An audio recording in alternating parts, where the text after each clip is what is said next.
Bonjour à tous. Donc nous voici à nouveau réunis pour parler aujourd'hui de la radiographie thoracique. Je vous rassure, le cauchemar prendra bientôt fin. Cette deuxième vidéo va donc vous parler plutôt du parenchyme pulmonaire et des épanchements pleuraux. Je me suis rendu compte en travaillant dessus que j'étais un petit peu forcé de vous parler du scanner thoracique en même temps.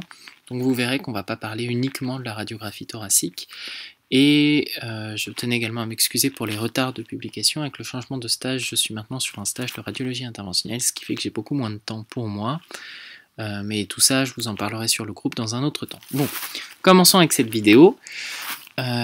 Pour vous parler d'abord des sources, comme toujours, je me suis basé sur le Collège des enseignants de pneumologie, sur les cours de la Société française de radiologie, et l'essentiel des images que vous allez voir proviennent du site Radiopédia, et je vous encourage vraiment fortement à aller y jeter un œil, ne serait-ce que pour faire votre œil en fait. C'est le meilleur moyen d'apprendre à lire une radiographie thoracique ou un scanner du thorax, c'est de voir et revoir et revoir et revoir encore et encore et encore et toujours, jusqu'à ce que vous sachiez vraiment mettre le doigt sur les anomalies qu'on vous montre, et c'est particulièrement difficile pour la radiographie thoracique. Alors, on va commencer, on va tout d'abord faire un petit rappel sur le parenchyme pulmonaire pour vous dire que, en vue antérieure, je vous rappelle que l'incidence de la radiographie thoracique c'est postéro-antérieure pour minimiser l'ombre cardiaque, mais qu'en vue antérieure, vous avez au niveau du poumon droit 3 lobes, au niveau du poumon gauche 2 lobes. Le lobe supérieur droit se projette sur la moitié supérieure de la radiographie thoracique. Le lobe moyen est situé au niveau du plan du cœur et le lobe inférieur droit va prendre une petite partie de l'hémithorax supérieur droit et occuper l'essentiel de l'hémithorax inférieur droit avec le lobe moyen.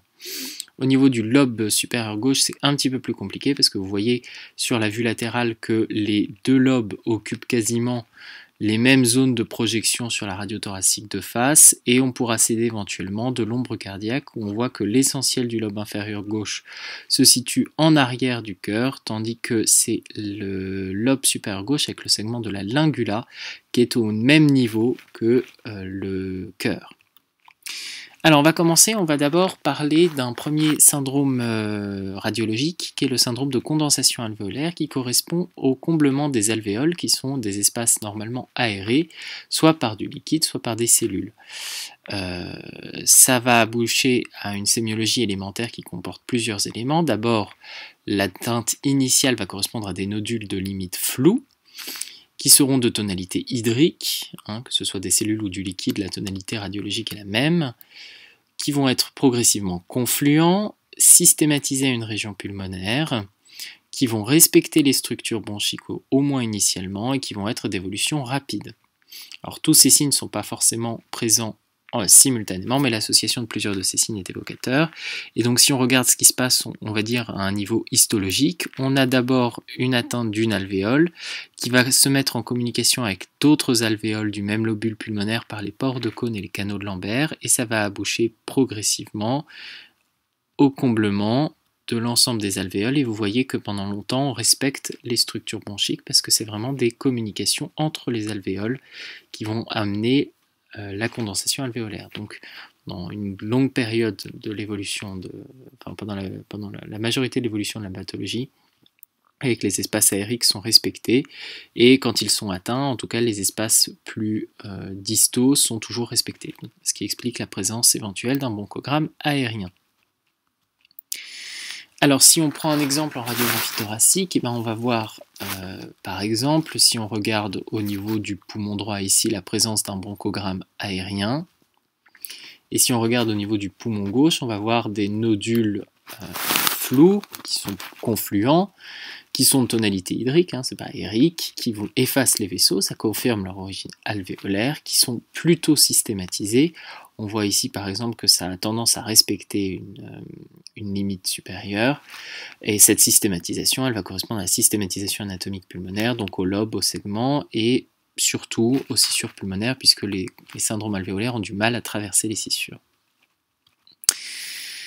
Alors deux autres exemples, ici pour vous montrer une condensation alvéolaire supérieure droite, vous voyez à nouveau une limite qui est nette, qui est surtout nette d'ailleurs sur le versant inférieur, Et ici, vous voyez que si on se réfère au cours précédent sur le médiastin, on a cette fois deux ombres cardiaques, ce qui n'est pas normal, hein, il n'y a pas deux bords cardiaques à gauche, ce qui veut dire ici qu'il y a une condensation alvéolaire.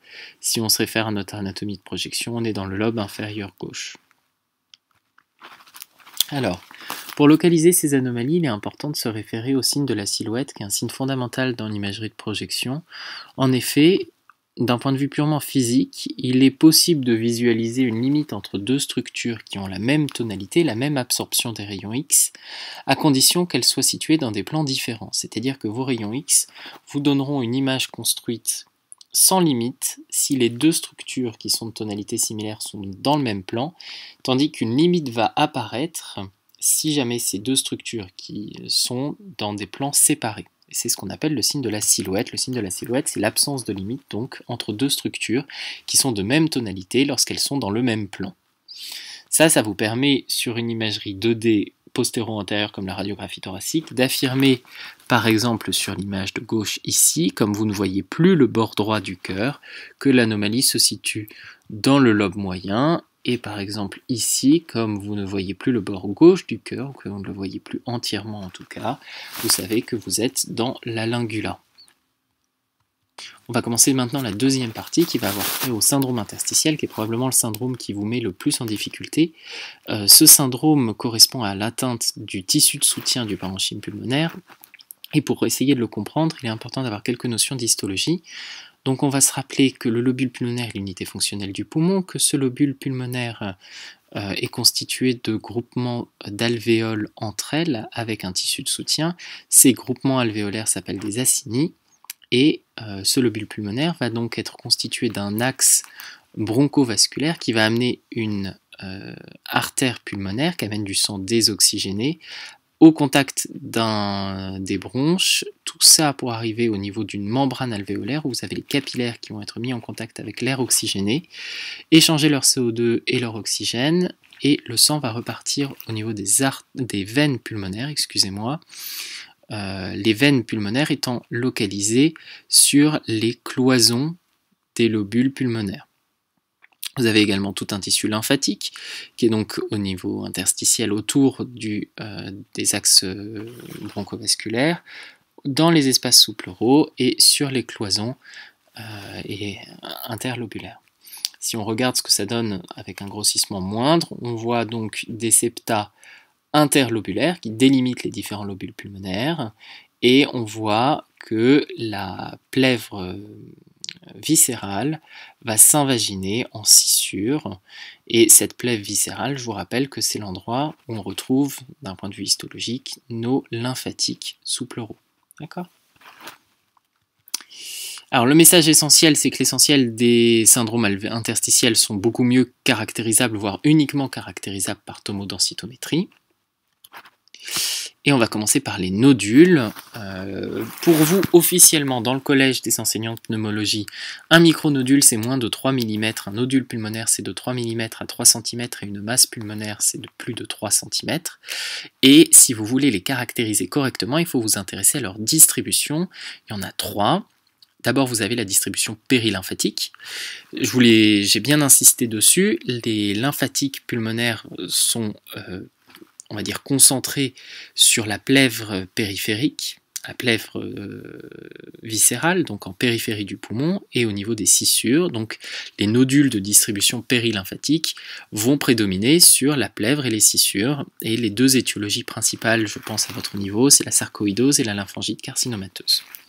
Ensuite, vous avez la distribution centrolobulaire. Centrolobulaire, ça veut dire que c'est sur les axes péribronchovasculaires, ça va respecter les scissures et l'espace sous-pleural puisque vous n'avez pas d'atteinte des lymphatiques, et ça provient d'atteintes qui sont du coup plutôt bronchiolaires avec une des anomalies de l'axe bronchovasculaire.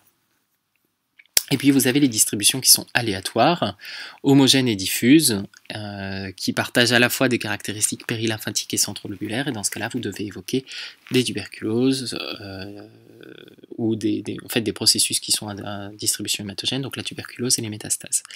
Pour bien faire la différence entre centrolobulaire et aléatoire, il faut vous dire que centrolobulaire, c'est généralement plus difficile à voir, c'est des petites lésions envers des polis discrètes, et que vous avez absolument un respect, vous voyez sur cette image, de l'espace immédiatement sous pleural, puisque vous n'avez plus que les lymphatiques, et que les lymphatiques sont ici préservés. Donc si vous avez cette bande claire bordante, a priori vous êtes sur du centrolobulaire. Donc là, un exemple de radiographie thoracique où vous voyez un syndrome micronodulaire diffus. Vous voyez qu'il n'y a pas de respect de l'espace sous-pleural et on était ici devant une miliaire tuberculeuse. On continue avec les syndromes linéaires et réticulaires pulmonaires. Alors ça, c'est un petit peu plus difficile. Je ne sais pas à quel point vous devez connaître tout ça. Je vous propose d'en parler et d'essayer d'en retenir le maximum.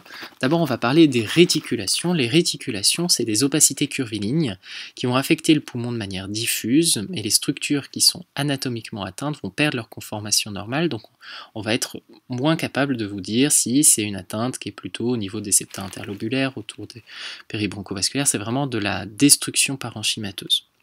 Ces réticulations, elles peuvent être fines. Si elles sont fines et discrètes, elles sont réversibles et c'est de l'OAP. Ça va être de très petites réticulations qui sont à la limite du verre dépoli, de 1 à 2 mm. Puis vous avez les réticulations plus importantes qui sont vraiment délabrantes pour le parenchyme et qui a priori sont irréversibles, au premier rang desquels vous avez les rayons de miel qui correspondent à l'empilement de lésions sous-pleurales qui est l'apanage de la fibrose pulmonaire, et puis ça peut être encore plus grossier. Et là, les causes sont multiples, généralement après la destruction pulmonaire, qui peut survenir après une tuberculose, une pneumonie grave nécrosante, etc., etc. Ensuite, vous avez le très célèbre syndrome réticulonodulaire qui est souvent décrit sur la radiographie thoracique, qui est l'association entre un syndrome réticulaire et des nodules pulmonaires. Ce syndrome, il est très souvent décrit en radiographie thoracique parce qu'il est très souvent visible en radiographie thoracique. Vous verrez que entre les structures vasculaires et les nodules très fins qu'on peut voir sur le poumon en radiographie thoracique, c'est facile de parler d'un syndrome réticulonodulaire, mais au niveau du scanner, les étiologies sont extrêmement rares à associer réellement ces deux anomalies, et au premier rang, vous aurez la lymphangite carcinomateuse, la sarcoïdose, et puis un petit peu en retrait, la silicose. Voilà. Pour finir sur les lignes et les réticulations, je vais maintenant vous parler des lignes, et les lignes correspondent à des atteintes anatomiques d'un espace histologique du poumon. Donc si on simplifie un petit peu le schéma anatomique qu'on a vu tout à l'heure, on peut représenter un lobule pulmonaire en mettant au centre un axe avec des cloisons conjonctives qui vont être péribronchovasculaires. On va parler du secteur interstitiel axial. Des cloisons intralobulaires qui vont être entre les alvéoles pulmonaires qui correspondent au parenchyme pulmonaire. Donc là, c'est le syndrome interstitiel parenchymateux.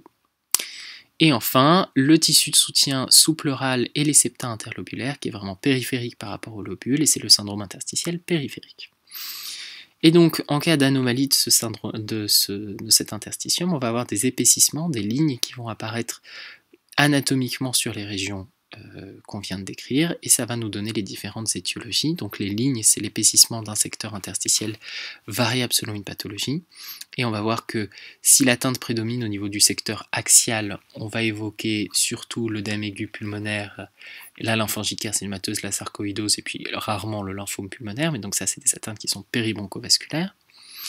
Si c'est plutôt parenchymateux, les causes sont multiples. Il faudra notamment penser aux pneumonies en lien avec une prise médicamenteuse ou à différents syndromes interstitiels. Je vous renvoie à l'item qui est écrit dessus. Et puis, si c'est plutôt périphérique adjacent à la plèvre, on va retrouver à nouveau l'OAP, on va trouver les pneumonies, certaines pneumonies à germe atypiques, et on va dire de manière intéressante la fibrose pulmonaire idiopathique avec les fameux rayons de miel associés. Voilà. Donc vous voyez qu'en fonction du niveau d'atteinte histologique, les lignes ne reflètent pas la même pathologie. Mais je ne vais pas m'étendre là-dessus parce qu'on voit très mal ces lignes en radiographie thoracique. Par contre, ce qu'on voit bien en radiographie thoracique, c'est les atteintes septales, qui sont en fait les lignes de Kerley. Les atteintes septales, c'est les atteintes en fait des septa interlobulaires, c'est donc le reflet d'une atteinte interstitielle périphérique, et toutes les lignes de Kerley sont toujours des lignes septales, sont toujours des atteintes des septa interlobulaires. La ligne de Kerley qu'on vous demandera absolument de connaître pour le CN, c'est la ligne de Kerley B. La ligne de Kerley B, en fait, elle est plus facilement visible que les autres, elle est assez courte, on va dire centimétrique, très fine et elle est perpendiculaire à base d'implantation pleurale. Vous n'avez pas normalement de visibilité de ligne entre la plèvre et le parenchyme pulmonaire normal, les vaisseaux doivent s'arrêter avant. Donc ces lignes-là vont refléter une atteinte interstitielle. Alors l'atteinte interstitielle la plus fréquente, c'est l'œdème aigu du poumon, c'est pour ça qu'on vous en parle dans l'insuffisance cardiaque aiguë, mais vous pouvez trouver des lignes de Carlet dans, dans tous les syndromes interstitiels périphériques. Voilà. On continue avec le verre dépoli. Brièvement, le verre dépoli, qu'est-ce que c'est? C'est un signe qui est uniquement visible en tomodensitométrie. Normalement, vous n'avez pas le droit de parler de verre dépoli sur la radiographie thoracique. Si jamais vous commencez à voir une lésion qui était initialement verre dépoli visible au scanner en radiographie thoracique, c'est qu'elle s'est condensée. En effet, le verre dépoli correspond à un remplissage alvéolaire. On a déjà vu que le syndrome de condensation alvéolaire correspondait au comblement des alvéoles. Et le syndrome interstitiel à type de verre dépoli correspond à un remplissage de l'alvéole, pas complet, donc qui ne va pas effacer les structures vasculaires à la différence du syndrome de condensation alvéolaire, et qui va être présent dans énormément de pathologies différentes. Ça peut être la lésion précurseur à une condensation alvéolaire infectieuse, une pneumonie aiguë communautaire par exemple, mais ça peut aussi être en lien avec une perturbation des équilibres de pression autour de la membrane alvéolaire comme dans l'œdème aigu pulmonaire, et ça peut également être en lien avec des processus interstitiels pathologiques, par exemple là vous avez la sarcoïdose et la pneumonie à la cordarone. Vous voyez que c'est des lésions qui sont hautement aspécifiques. On va finir avec les lésions kystiques et leur diagnostic différentiel. Alors au niveau du poumon, qu'est-ce qu'un kyste? Un kyste, ça va être une structure à parois fines qui va être de position et de taille variable. Au niveau du poumon, la particularité, c'est que le contenu est généralement aérique et c'est fréquemment une variante de la normale. Parfois, ça peut nous orienter sur certaines pathologies. J'imagine que vous devez au moins connaître de nom la lymphangioleiomyomatose, qui est l'apparition de multiples kystes chez la femme d'âge mûr. On peut également voir plusieurs lésions kystiques dans les scléroses tubéreuses et les histiocytoses langerhans, mais il y a énormément de gammes diagnostiques et je ne pense pas que ce soit à votre programme. Les blebs et les bulles, par contre, ça c'est à connaître. C'est également des lésions à parois fines qui sont de distribution pleurale et sous-pleurale. La différence, c'est une différence de taille dans la littérature anglo-saxonne, moins de 2 cm pour le bleb, plus de 2 cm pour la bulle, et ce sont des facteurs de pneumothorax. La bulle, c'est plutôt une lésion emphysémateuse du sujet tabagique, et le bleb, c'est la variante de la normale chez des sujets longilignes. Voilà. Les rayons de miel, on en a déjà un petit peu parlé, c'est ces fameuses réticulations à parois fines qui vont s'empiler les unes sur les autres, de position sous-pleurale, de taille, on va dire, centimétrique individuellement, mais ça va détruire le parenchyme pulmonaire de manière progressive, et c'est vraiment l'apanage de la fibrose pulmonaire. Vous avez les lésions emphysémateuses. Les lésions emphysémateuses, ce qui est important de retenir, c'est qu'elles n'ont pas de paroi, elles correspondent à la destruction du parenchyme pulmonaire qui va être centré sur l'axe bronchovasculaire dans le cas de l'emphysème centrolobulaire et plutôt dans les espaces sous-pleuraux, dans les emphysèmes paraseptaux. Il y a plusieurs étiologies à nouveau à l'emphysème, le principal c'est le tabagisme, et puis rarement, très très rarement, le déficit en alpha-antitrypsine. Puis enfin, vous avez dans les diagnostics différentiels des lésions kystiques les bronchiectasies. Les bronchiectasies correspondent à des lésions d'origine bronchique, donc elles doivent être connectées aux voies aériennes, elles sont des parois qui sont plutôt épaisses, de taille variable, et elles sont l'évolution d'un syndrome bronchique chronique. Voilà, donc la bronchiectasie, c'est vraiment un syndrome bronchique, c'est pas un type de syndrome interstitiel, mais je l'ai mis ici parce que c'est un diagnostic différentiel. On continue du coup, justement, quelle formidable transition avec les syndromes bronchiques. Les syndromes bronchiques correspondent à une hypersécrétion bronchique et à l'obstruction des voies aériennes, avec une inflammation des voies aériennes. Alors il y a plusieurs signes, il y a d'abord des signes directs avec l'épaississement des parois des bronches qui vont évoluer vers la dilatation progressive de la lumière bronchique en réponse à la réaction inflammatoire, ça c'est la fameuse bronchiectasie, et vous pouvez avoir des impactions mucoïdes qui sont les impactions de cette hypersécrétion bronchique dans la bronche qui est incapable de se clirer. Alors la dilatation de la lumière bronchique, elle est significative, on parlera de bronchiectasie quand la bronche est supérieure à l'artère adjacente ou quand vous voyez des bronches à moins de 2 cm de la plèvre, ce qui n'est pas normal. Puis vous allez également avoir des signes indirects parce qu'avec l'hypersécrétion bronchique et l'obstruction des voies aériennes, vous allez vous retrouver dans des situations de collapsus ou d'atelectasie pulmonaire, puisque vous aurez une partie du poumon qui n'est plus aérée, ou alors des situations de piégeage ou de trapage, comme chez l'enfant en cas d'inhalation d'un corps étranger, où vous allez pouvoir inflater sélectivement un poumon, mais il va être incapable de se vidanger, ce qui va donner une hyperinflation pulmonaire et un piégeage avec des différences entre l'inspiration et l'expiration. Puis le stade ultime va aboutir à des anomalies de la vascularisation pulmonaire, puisque vous savez que la vascularisation pulmonaire fait correspondre la part d'oxygénation des alvéoles et l'arrivée de l'afflux sanguin. Donc si vous êtes dans des situations où vous avez une partie du poumon qui n'est plus ventilée, cette partie du poumon va être dévascularisée progressivement. Alors tout ça pour en revenir à la radiographie thoracique. Qu'est-ce qui va être bien visible en radiographie thoracique pour les pathologies bronchiques? Et ça va être ces fameux épaississements des parois bronchiques et leurs complications. Ces épaississements des parois bronchiques, ça va se traduire par des images en anneaux, quand la bronche vient vers vous et qu'elle est coupée, longée par les rayons X, ou des images en rail, quand la bronche est soulignée par les rayons X. Voilà. Et puis pour terminer, on va parler rapidement des épanchements pleuraux. D'abord les épanchements pleuraux liquidiens, et surtout les épanchements liquidiens non cloisonnés. Vous devez savoir, mais je ne pense pas que vous deviez les reconnaître, qu'il y a des épanchements qui sont cloisonnés ou non cloisonnés. Le plus souvent, c'est des épanchements non cloisonnés, c'est-à-dire qu'il n'y a pas de cloison qui retient l'épanchement, qui va pouvoir être du coup drainé avec un simple drain thoracique, tandis que c'est plus compliqué pour les épanchements cloisonnés où il faut faire tomber les cloisons pour pouvoir drainer l'ensemble de la cavité thoracique. Donc les fameux épanchements liquidiens non cloisonnés vont être à prédominance déclive du coup et vont tomber dans les cul-de-sac, ce qui va les effacer. Par exemple, vous voyez ici la coupole droite, le cul-de-sac pleural périphérique droit a disparu parce qu'il est comblé par un épanchement pleural. Et puis vous voyez que quand l'épanchement est de plus grande abondance, vous avez progressivement une ascension de cette fameuse coupole. Vous ne voyez plus la coupole d'ailleurs, et en fait elle est complètement masquée par cet épanchement pleural qui a augmenté en quantité. C'est une fausse ascension de la coupole diaphragmatique du coup. Et puis vous avez ce fameux signe qui est la ligne bordante de damoiseau, qui correspond aux épanchements pleuraux de moyenne abondance non cloisonnée, où l'épanchement va du coup, comme on l'a dit, combler le cul-de-sac diaphragmatique et effacer les bords du diaphragme, et sa limite supérieure va avoir tendance à être concave vers le haut et en dedans, en bordant le poumon, et ce signe-là est un signe d'épanchement pleural. Donc voilà, on peut vous parler de ligne bordante de damoiseau. Et de l'autre côté, vous avez l'autre type d'épanchement pleural, qui est l'épanchement pleural gazeux, où vous êtes dans la situation du pneumothorax. Alors à l'inverse de l'eau, l'air a tendance à se mettre vers les sommets, et donc vous allez vous retrouver avec une ligne avasculaire. Ici, vous voyez que vous avez vos côtes, mais vous ne voyez plus la vascularisation et les bronches pulmonaires que vous voyez de l'autre côté au même niveau. Et donc ici, cette ligne avasculaire traduit la présence d'un pneumothorax.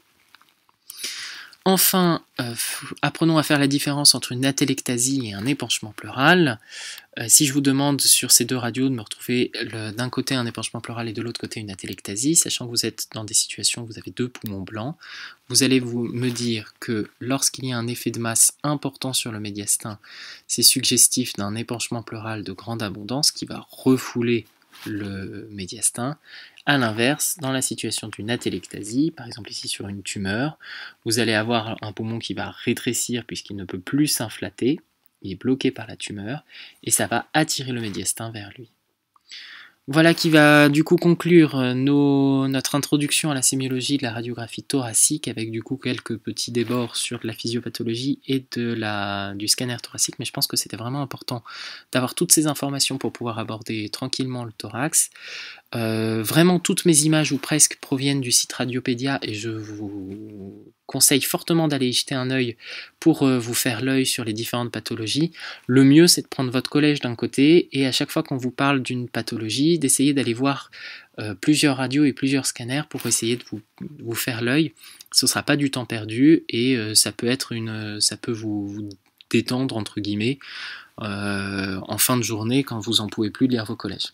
Voilà, sur ce je vous souhaite un bon courage et puis à très bientôt. Salut!